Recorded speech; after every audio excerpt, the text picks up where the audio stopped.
નમસ્કાર BB news ગુજરાતમાં હું સુભાષ આપનું સ્વાગત કરું છું। જલારામ બાપા વિરુદ્ધ ટિપ્પણી કરનાર સ્વામીના વિરોધમાં પાટણ પંથકમાં પણ હવે પડઘા પડ્યા છે।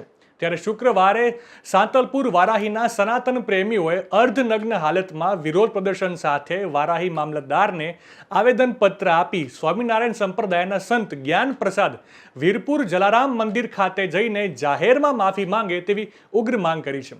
વરાવી ખાતે સમગ્ર સનાતન હિન્દુ ધર્મના લોકો અને રઘુવંશી લોહાણા સમાજે વિશાળ સંખ્યામાં એકત્રિત થઈ વીરપુરના સંત શ્રી જલારામ બાપા વિરુદ્ધ ટિપ્પણી કરનાર સ્વામિનારાયણ સંપ્રદાયના સંત જ્ઞાન પ્રસાદ વિરુદ્ધ અર્ધનગ્ન હાલતમાં સૂત્રોચ્ચાર કરી જાહેરમાં માફી માંગવાની માંગણી કરી મામલતદારને આવેદનપત્ર આપી ઉગ્ર દેખાવો કર્યા હતા।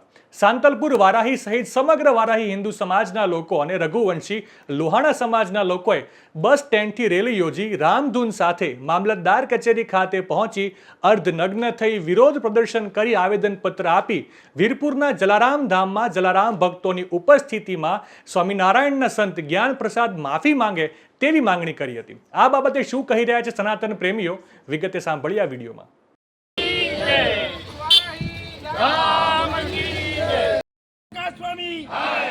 अज्ञान प्रकाश स्वामी अज्ञान प्रकाश स्वामी राम बापानी रामचंद्र भगवान ओके आदि अमो समग्र सनातनियों तथा रघुवंशी समाज वाराही અને સાતલપુર તાલુકો સ્વામી જ્ઞાન પ્રકાશ જી જે સ્વામિનારાયણના સંતે સુરત આમરોલીમાં પૂજ્ય જલારામ બાપા વિશે ખોટી ટિપ્પણી કરી, બિલકુલ ખોટી વાર્તા ઘડી અને તમને કહું સમગ્ર સમાજ સનાતની સમાજનું જે એમ કે અપમાન કર્યું છે અને એ અપમાનના દુઃખને કારણે અમે આજ રોજ મામલતદાર કચેરી વારી ખાતે એ વિષયનું સખત વિરોધ કરતો આવેદનપત્ર આપ્યું છે।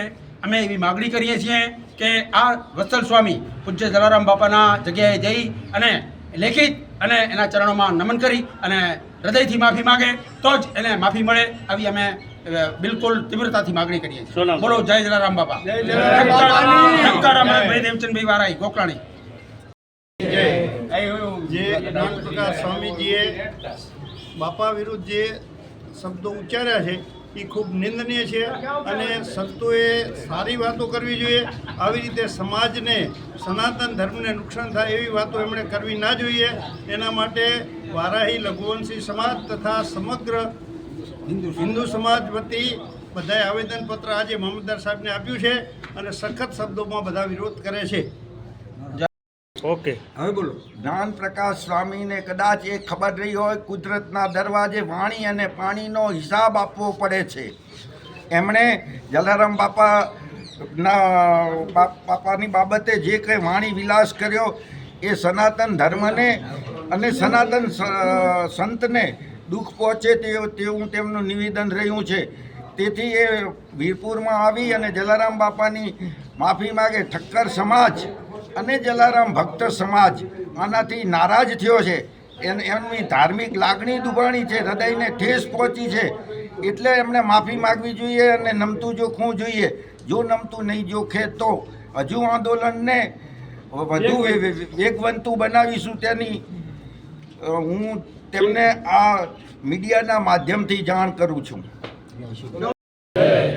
આજ રોજ અમે વારાહી મામલતદાર ઓફિસે જ્ઞાન પ્રકાશ જે અમારા જલા બાપા માટે જે ટિપ્પણી કરી છે એ સખત શબ્દોમાં આજે વખોડીએ છીએ અને આવા સંતોને એમના ધર્મના જે ગુરુ હોય એમને આવા લોકોને કાઢી મેળવા જોઈએ, આવી અમારી સખત માગણી છે।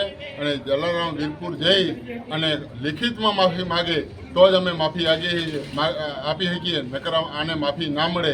અને આવા ઘણીવાર અવારનવાર એ લોકો હનુમાનજી વિશે બીજા વિશે બોલતા હોય એટલે આવું ના બોલે અને હિન્દુ સમાજમાં ખોટા બે ફાંટિયા ના પડે એના માટે અમે ખૂબ દુઃખી છીએ અને જલા બાપાની માફી માગે એ જ અમારી અરજ અસ્તુ। નવા સમાચાર નવી અપડેટ સાથે ફરી મળીશું, ત્યાં સુધી મને રજા આપશો। નમસ્કાર।